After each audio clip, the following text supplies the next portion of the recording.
Guys, I hope you are doing extremely well. Let's continue our Planet 75 series, and currently we are on graph. Next problem here is Pacific Atlantic water flow.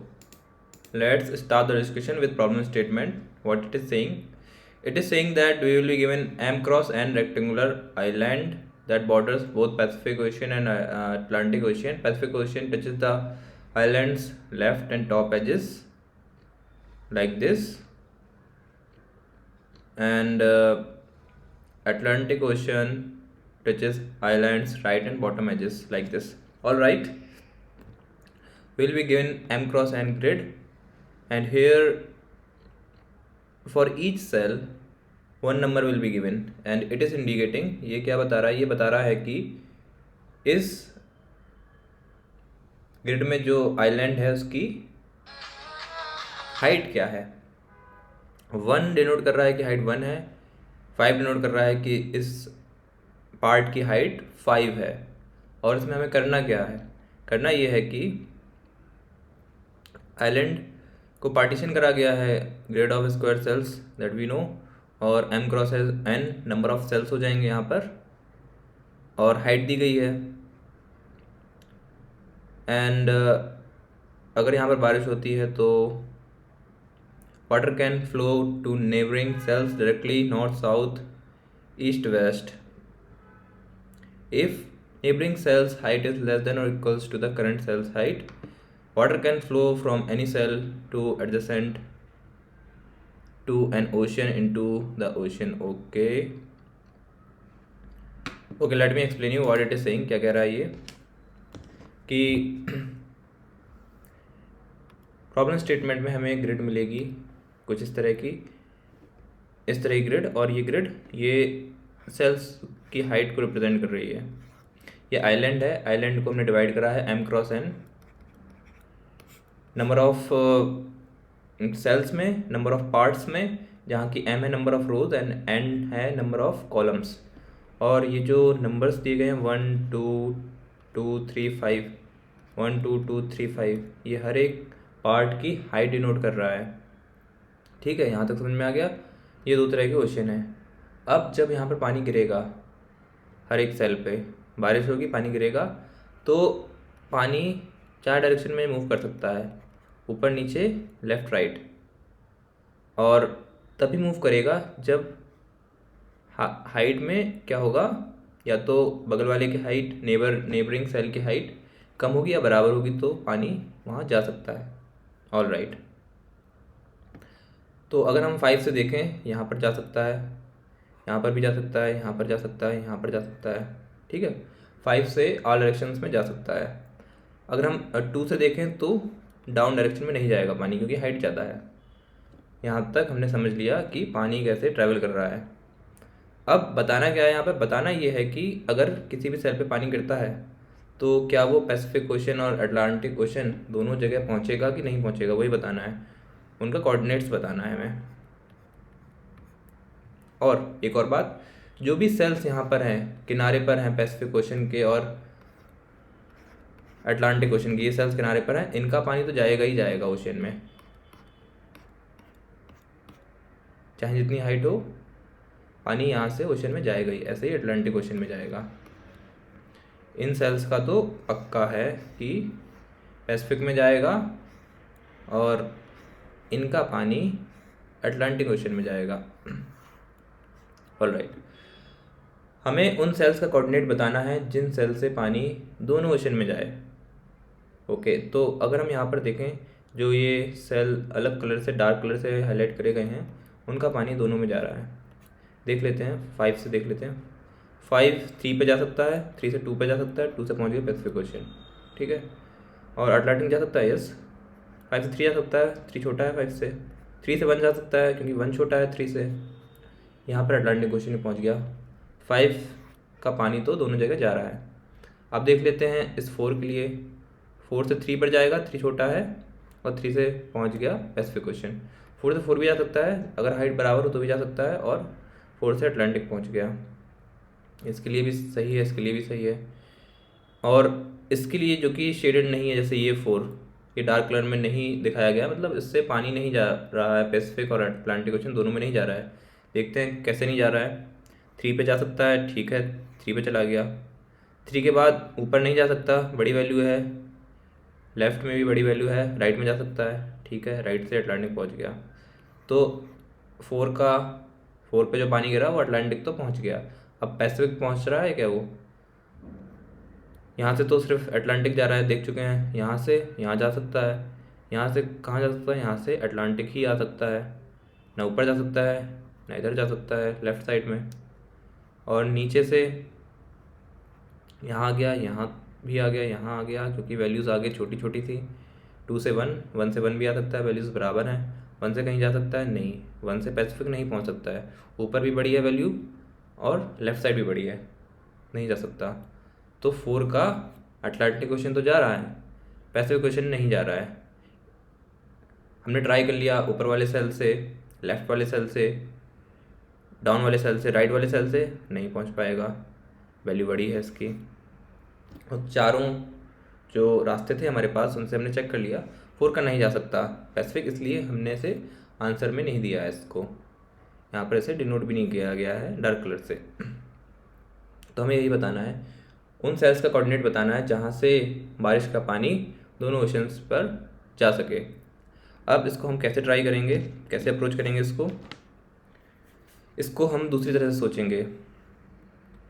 हम यहाँ से शुरू करेंगे कि ये जो sales हैं इनका तो जा ही रहा है पैसिफिक, ठीक है, इनका भी जा रहा है पैसिफिक, हमें पता है। क्या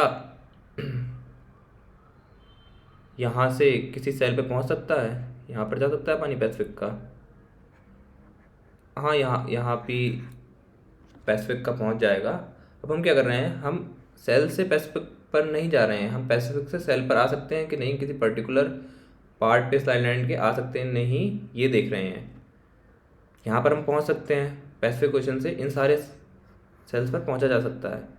अगर हम यहाँ पर खड़े हुए हैं तो हम देखना चाहते हैं इस सेल से कहाँ कहाँ पहुँच सकते हैं। तो अब हमें उल्टे तरह से सोचना पड़ेगा, जो भी सेल एडजेसेंट है, नेबर है, उसकी वैल्यू बड़ी है, वहाँ हम चले जाएंगे। अब हम उल्टे रास्ते आ रहे हैं ना, तो वैल्यू जहाँ बड़ी मिलेगी वहाँ हम चले जाएंगे। पानी यहाँ से यहाँ आ सकता है, आ सकता है, बराबर है, ठीक है। और यहाँ से यहाँ जा सकता है, यहाँ जा सकता है, यहाँ पर आ गए। तो इस तरह से हम देखेंगे कि यहाँ से अगर हम शुरू करें, हर एक सेल से देखेंगे, पैसिफिक ओशन वाले हर एक सेल से देखेंगे, पैसिफिक ओशन वाले इतने सेल हैं, हम देखेंगे यहाँ से पानी किस किस सेल पर जा सकता है और उसको हम मार्क कर देंगे। हम क्या करेंगे, ग्रिड बनाएंगे अपनी पैसिफिक ओशन वाली।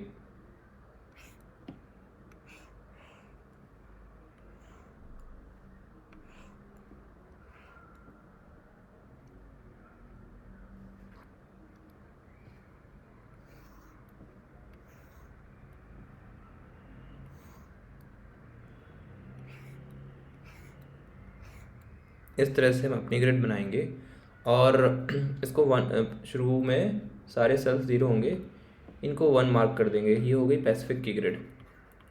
और ये हमें क्या बताएगा, ये ग्रिड हमें बताएगी कि किस किस सेल तक पानी पहुंच सकता है पैसिफिक ओशन से, क्योंकि यहाँ पर है और यहाँ पर भी प्रेजेंट है। यहाँ तो पानी पहुंच सकता है, बगल में ही है पैसिफिक ओशन, तो यहाँ तो पहुँच ही जाएगा। अब यहाँ से हमें देखना है किस किस सेल पर पहुँच सकता है। यहाँ से इस सेल पर पहुँच सकता है कि नहीं पहुँच सकता है? 1 से 2 आ सकता है, 2 वैल्यू बड़ी है, 2 से 2 आ सकता है, तो यहाँ तो पैसिफिक का आ सकता है, यहाँ भी 1 मार्क कर देंगे, यहाँ आ जाएगा। क्या यहाँ आ सकता है? हाँ, 2 से 3 पर आ सकता है, वैल्यू बड़ी है, करंट सेल की 3 वाले की वैल्यू बड़ी है 2 से, यहाँ पर भी आ जाएगा। यहाँ आ सकता है, यहाँ पर भी आ जाएगा, यहाँ नहीं आएगा, हाँ आ जाएगा, 4 वैल्यू बड़ी है 3 से। और यहाँ पर 5 पर हैं, अभी हम 4 पर आ जाएंगे नहीं, बड़ी या बराबर पर ही जाएंगे, तो 5 वाले से तो 4 पर नहीं जा पाएंगे। क्या किसी और रास्ते से पहुँच सकते हैं? यहाँ पर देखते हैं, 3 से 4 पर आ जाएंगे, 4 से 4 पर आ जाएंगे, हाँ पहुंच सकते हैं। तो ये हम अपनी ग्रिड बना लेंगे पैसिफिक ओशन के लिए।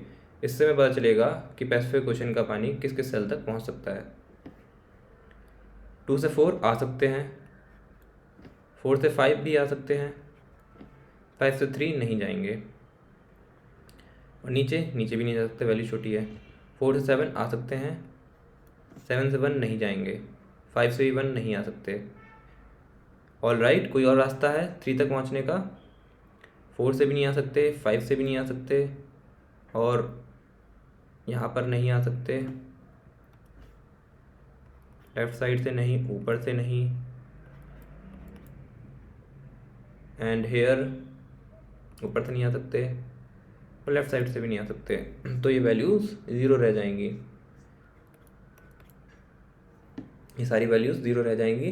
तो हमें पता चल जाएगा कि यहाँ पर पैसिफिक ओशन का पानी नहीं पहुँच सकता। ऐसे ही हम एक ग्रिड बनाएंगे अटलांटिक ओशन के लिए,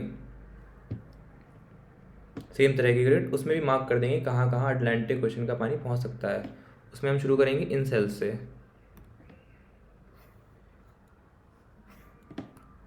और देखेंगे कि पानी कहाँ कहाँ जा रहा है, और बना लेंगे अपनी ग्रिड और मार्क कर देंगे। और फिर क्या करेंगे, दोनों ग्रिड में ट्रैवर्स करेंगे। अगर एक पर्टिकुलर सेल के लिए दोनों ग्रिड में वैल्यू 1 है, तो मतलब पैसिफिक ओशन से भी पानी पहुंच रहा है उस सेल पर, अटलांटिक ओशन से भी पानी पहुंच रहा है उस सेल पर। उस सेल का कोऑर्डिनेट हम रिटर्न कर देंगे अपने आंसर में, बस यही करना है हमें। और ये ग्रिड कैसे बनाएंगे, इसके लिए हमें BFS यूज़ करना पड़ेगा। हम पर्टिकुलर सेल से, ये जितने भी सेल हैं पैसिफिक ओशन के लिए, हम क्या करेंगे, एक लेफ़्ट कॉल करेंगे, अप राइट डाउन, और चेक करते जाएंगे कि out of index, out of bounds तो नहीं जा रहे हैं, और आउट ऑफ बाउंड्स नहीं जा रहे हैं तो चारों तरफ कॉल करेंगे। अगर यहाँ पर 0 हुआ किसी भी सेल पे, अभी तक पानी नहीं पहुँचा है, तो उसको भी क्यू में डाल के चेक करेंगे कि यहाँ पर पानी पहुँच सकता है कि नहीं पहुँच सकता है। और 1 होगा, 1 होगा तो वहाँ पर पहुँच ही चुका है, उसको अब चेक करने की ज़रूरत नहीं है। तो यहाँ पर हम BFS का यूज़ करेंगे ये फाइंड करने के लिए। और BFS में क्या करेंगे, क्यू बना लेंगे, इन सारे सेल्स को डाल देंगे कि यहाँ तक तो पानी पहुँच सकता है पैसिफिक का शुरुआत में। फिर जहाँ जहाँ पर 0 है उनको डाल देंगे और चेक करेंगे क्या वहाँ भी आ सकता है कि नहीं आ सकता है। बाकी सेल्स में 0 है ना, अभी फ़िलहाल इन द स्टार्टिंग 0 रहेगा, उनको हम डाल देंगे। और फिर चारों तरफ BFS कॉल करेंगे, लेफ़्ट राइट अप डाउन। अगर पानी पहुँचेगा तो 1 मार्क कर देंगे। इस तरह से हमारी ग्रिड बन जाएगी, और दोनों ग्रिड के बाद अपना आंसर तक पहुँच जाएंगे। तो चलिए इसको कोड करके देखते हैं।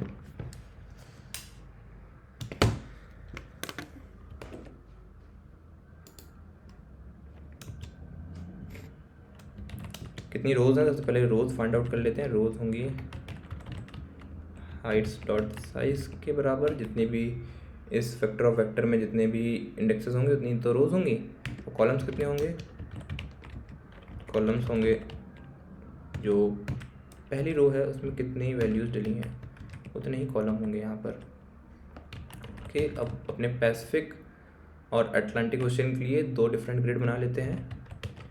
ये भी गिवन ग्रिड की तरह ही होंगी, vector of vector int Pacific. Size क्या होगा, साइज़ वही होगा जो गिवन ग्रिड का है। रोज़ इसमें नंबर ऑफ़ रोज़ के बराबर होंगी गिवन ग्रिड के, और कॉलम्स कितने होंगे, नंबर ऑफ़ कॉलम जितने भी गिवन ग्रिड में हैं। इंट कॉलम्स स्टार्टिंग सारी वैल्यूज़ को 0 से इनिशियलाइज कर देंगे। ऐसे ही हमारी बन जाएगी अटलांटिक ओशन की ग्रिड।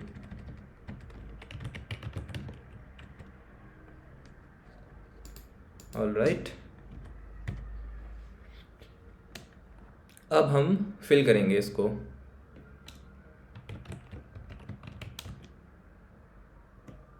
और BFS के लिए क्यू भी बना लेते हैं।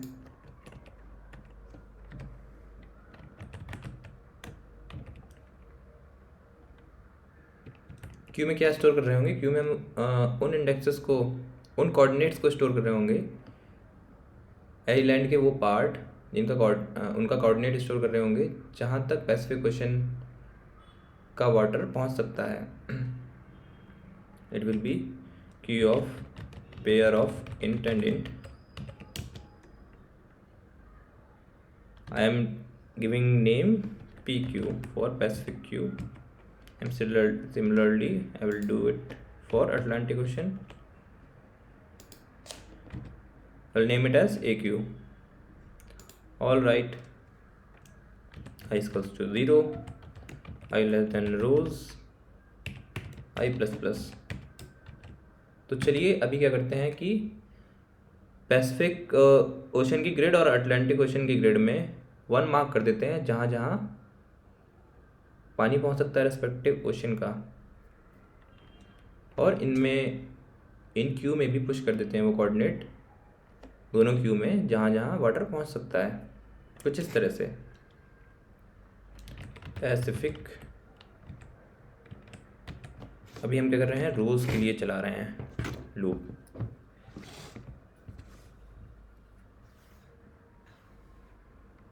If I clear it,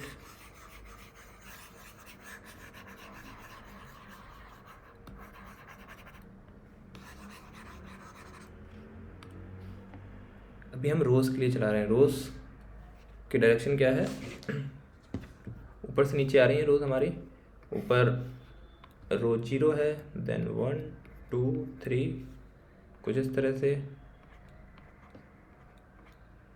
all right, तो हम यहाँ पर क्या कर रहे हैं, इन सेल्स को हमें 1 करना है, और लूप हम रोज के ऊपर चला रहे हैं। तो कोऑर्डिनेट क्या हो जाएगा इसका, हो जाएगा 0 0, कॉलम 0 है, कॉलम तो सेम ही है, और रो का नंबर चेंज हो रहा है, इसलिए यहाँ पर कॉलम जो सेम है वो है 0, और रो का नंबर चेंज हो रहा है। रो का नंबर आ जाएगा इस फॉर लूप से, और सभी के लिए हम कर देंगे 1। इन सेल्स के लिए हमने 1 कर दिया मार्क अपने ग्रिड में।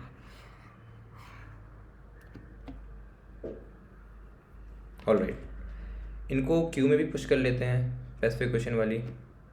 तो P Q dot push, pair push करेंगे इसलिए ब्रैकेट लगा देता हूँ, पहले रो फिर कॉलम। ऑलराइट, अब क्या काम रह गया है,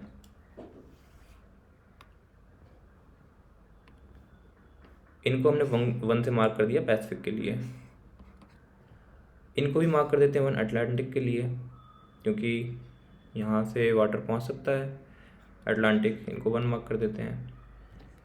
और ग्रिड में भी क्यू में पुश कर देते हैं और 1 मार्क कर देते हैं, इन सेल्स को क्यू में पुश कर देते हैं अपने।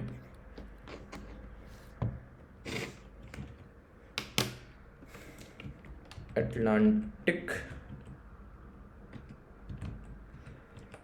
ऑल राइट, चेंज क्या हो रहा है यहाँ पर, फिक्स क्या है, फिक्स है कॉलम नंबर। कॉलम नंबर क्या होगा, जितने भी कॉलम होंगे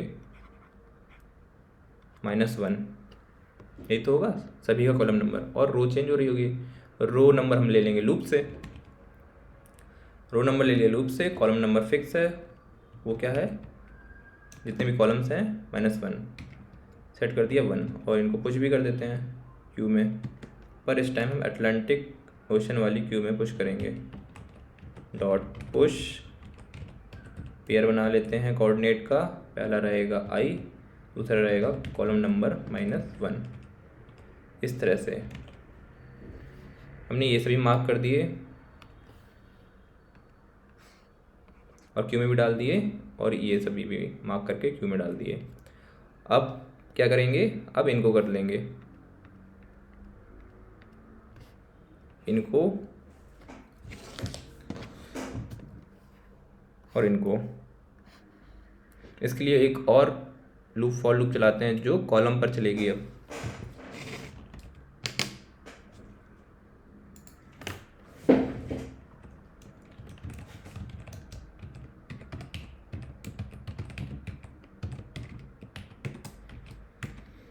ऑल राइट,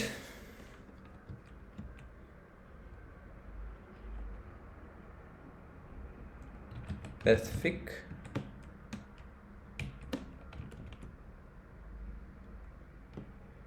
इनके लिए कर देते हैं 1 मार्क और क्यू में डाल देते हैं फॉर स्पेसिफिक क्वेश्चन। तो रो नंबर सेम है, कॉलम चेंज हो रहा है। रो नंबर सेम है, रो नंबर क्या सेम है 0, सभी के लिए रो नंबर 0 है। और कॉलम नंबर हम ले लेंगे लूप से और सबको मार्क कर दिया 1 और सबको डाल देंगे क्यू में PQUE डॉट पुश। यहाँ पर पेयर बनाया, पहली value 0 then column number. Okay, अब ये तो काम हो गया पैसिफिक के लिए। अटलांटिक के लिए और कर लेते हैं काम। अटलांटिक के लिए क्या रहेगा, रो नंबर रहेगा लास्ट रो, जितनी भी रोज़ हैं यहाँ पर नंबर ऑफ रोज़ -1 और कॉलम नंबर चेंज होता रहेगा, वो आ जाएगा लूप से। अटलांटिक रो नंबर है number of rows -1, column number आ जाएगा लूप से। वी हैव मार्क्ड 1 और इसको पुश भी कर देते हैं। AQ डॉट पुश, यहाँ बनाया pair rows -1 and I। All right, हमने दोनों ग्रेडें बना ली हैं और जो हमने 1 भी मार्क कर दिया जहाँ तक इनिशियली हमें पता है कि पानी वाटर जा सकता है, और क्यू में भी उन सेल्स को रिस्पेक्टिव क्यू में पुश कर दिया है। अब BFS कॉल करते हैं। BFS किसके लिए करते हैं, पैसिफिक क्वेश्चन के लिए कर लेते हैं। तो पैसिफिक वाली ग्रेड यहाँ पर भेजेंगे, देन क्यू भेज देंगे,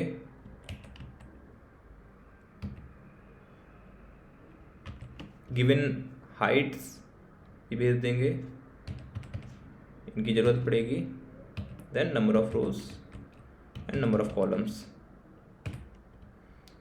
same we will do for Atlantic question.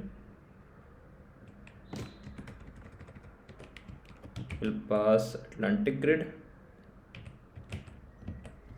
like this, then AQ right rows and column। चलिए इसको बनाते हैं, इस फंक्शन को। ये 1 मार्क कर रहा हो, कुछ रिटर्न करेगा नहीं BFS, इसलिए रिटर्न टाइप रहेगा void BFS। देन पहली वैल्यू क्या है, पहली वैल्यू है ग्रिड।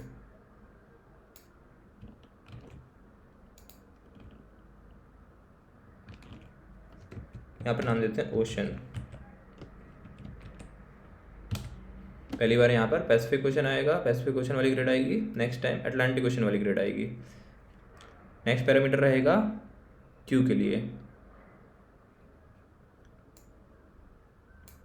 तो क्यू ऑफ पेयर क्यू, यहाँ पर नाम देते हैं क्यू, देन हाइट्स के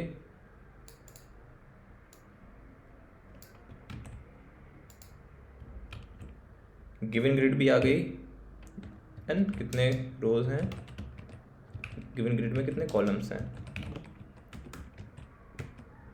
अब यहाँ पर एक वेक्टर डिफाइन कर लेते हैं, vector of vector hint directions. किस लिए कर रहा हूँ मैं ये डिफाइन, अभी बताता हूँ। इसमें क्या रहेगा, इसमें रहेंगी 4 डायरेक्शंस जिसमें हम मूव कर सकते हैं। हर एक सेल से 4 डायरेक्शंस में ही तो मूव कर सकते हैं। पहली रहेगी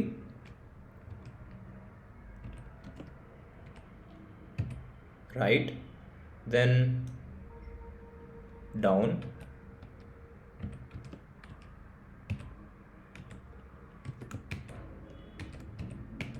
अप, लेफ्ट। ये हो गई 4 डायरेक्शन जहाँ पर हम मूव कर सकते हैं, उनके कोऑर्डिनेट हमने दे दिए। यहाँ पर मैं यूज़ करूँगा इन्हें मूव करने के लिए। जब मैं ये वाली मूव करूँगा, इन कोऑर्डिनेट्स को ऐड कर दूँगा तो न्यू कोऑर्डिनेट मुझे मिल जाएगा, जिसमें कि नेबरिंग सेल का होगा जो कि राइट साइड में है। ऑल राइट, अब मैं वैल्यू लगाता हूँ BFS के लिए। जब तक मेरी क्यू एम्प्टी ना हो जाए, क्यू डॉट एम्प्टी, तब तक एक्सप्लोर करते रहो। ऑलराइट, अब करंट कोऑर्डिनेट निकाल लेते हैं, pair of int current coordinate will be Q dot front. अब करंट कोऑर्डिनेट में दो चीज़ें हैं, current row, current column. Current row will be current coordinate dot first and current column will be current coordinate dot second।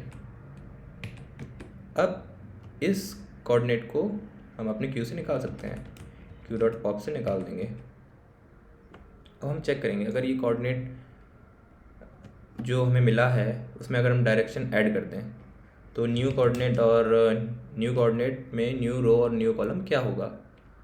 Then new row number will be, for loop लगा लेते हैं सभी directions के लिए, auto I in directions. All right, new row will be equals to current row plus I0, ये वाला part add हो जाएगा, and new column will be current column plus I1, second value add हो जाएगी। तो इससे हम एक मूव कर पाएंगे किसी भी एक डायरेक्शन पे पर्टिकुलर टाइम पर। ऑलराइट, अब ये जो न्यू रो कोऑर्डिनेट मिला है, न्यू कॉलम का कोऑर्डिनेट मिला है, क्या ये वैलिड है कि नहीं चेक करते हैं। If new row is greater than equals to 0 and new row is less than equals to total number of rows, यहाँ पर इक्वल टू नहीं आएगा, it must be less than total number of rows. Same हम काम करेंगे column के लिए, new column greater than equals to 0 and new column less than total number of columns. And अब ये जो आया है हमारा कोऑर्डिनेट, क्या इसमें जो हाइट है वो बड़ी है तभी तो मूव करेंगे, तब हम डालेंगे इस न्यू कोऑर्डिनेट को अपने क्यू में। तो हम वो चेक कर लेते हैं क्या इसकी हाइट हमारे करंट कोऑर्डिनेट से बड़ी है कि नहीं है।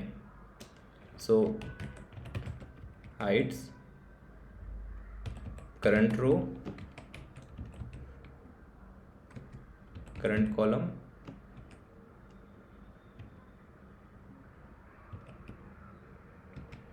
it must be less than equals to heights, new row की बड़ी होनी चाहिए ना हाइट, या बराबर भी हो सकती है, new column. And one last check is remaining कि इसकी वैल्यू जो भी न्यू कोऑर्डिनेट है वहाँ पर अभी वैल्यू 0 होनी चाहिए, कुछ इस तरह से heights new row new column it should be 0। अगर 1 होगा तो पहले ही हमें पता है कि यहाँ पर वाटर पहुँच सकता है, तो उसको हम क्यू में नहीं डालेंगे, उसके लिए एक्सप्लोर नहीं करेंगे। जहाँ अभी हमें पता नहीं है 0 है वैल्यू, उसके लिए एक्सप्लोर करेंगे। तो अगर ऐसा है तो 1 कर देते हैं इसको, सब चीज़ें होल्ड कर रही हैं, हाइट भी हमारी करंट की न्यू वाले की ज़्यादा या बराबर है, तो यहाँ पर हम डाल देंगे 1 करंट ओशन के लिए, ocean new row new column it will be 1 and we'll push this coordinate into our queue, q dot push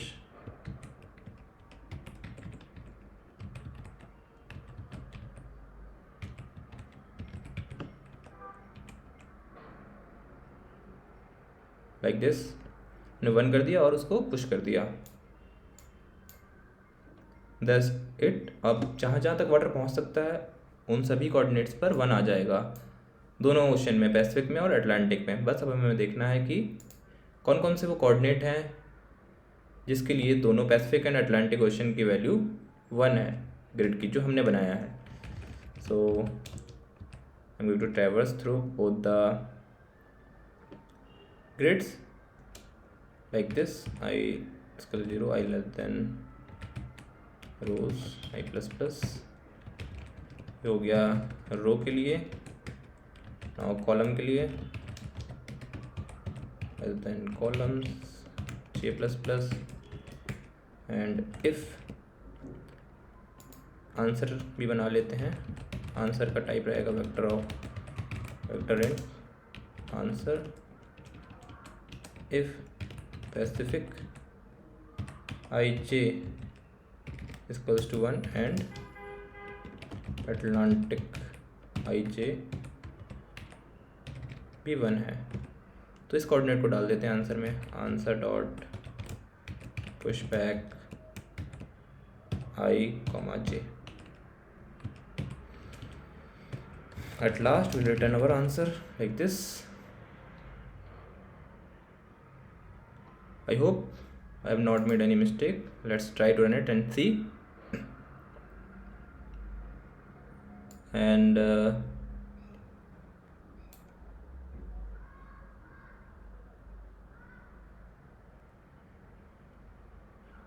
okay, one typo here.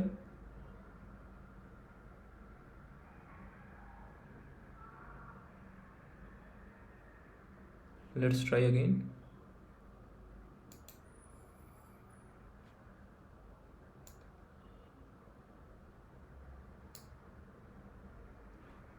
Okay, one more typo. PFS.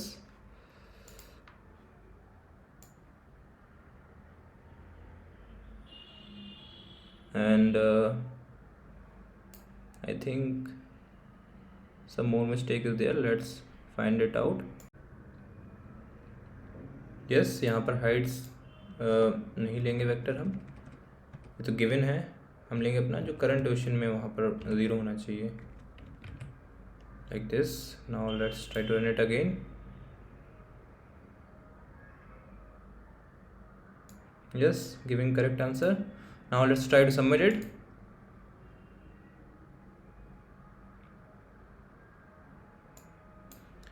Got accepted. I hope आपको explanation समझ में आया होगा. अगर आपको explanation समझ में आया है and you want more such content, then subscribe to my channel. Thank you. We'll meet in the next video.